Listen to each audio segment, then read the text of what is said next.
Because God has already organized the thing.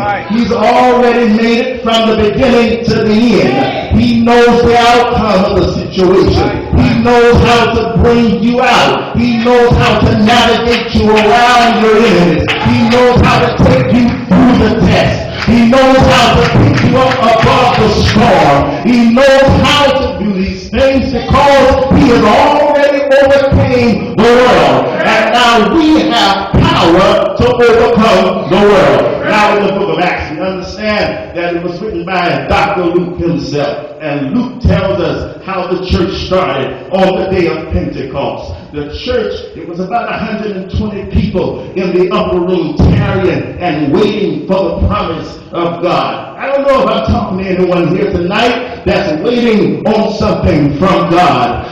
It was probably approximately 10 days that they stayed in the upper room, waiting on the promise of God, staying there, praying and fasting. Nobody went to sleep. Nobody ate. They stayed there for 10 days, fasting and praying and seeking God for their promise. I've come to tell you to keep on seeking God for the promise that he has promised you. He will not leave you by yourself. I don't care how long it's been. The will of God, if it is his will, it is already settled. Remember Jesus said, pray, thy will be done on earth as it is in heaven. In other words, God has already did it in heaven. We're just waiting on the manifestation of the promise on the earth. Just tell somebody it's already done. In the mind of God, it was done from the foundations of the world. In God's mind, you are already healed. In God's mind, you are already delivered. In God's mind, you are already chosen by God. Remember, he tells the prophet Jeremiah, I know the thoughts that I think towards you. Understand God's thoughts. When he tells Jeremiah this, Israel is in a backslidden state.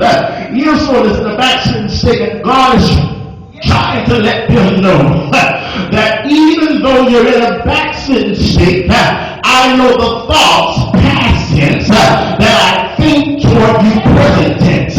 In other words, whatever you did, God has not changed his mind about you. He's still thinking the same thoughts. He's still thinking, even though you messed up, he's still thinking that you're chosen.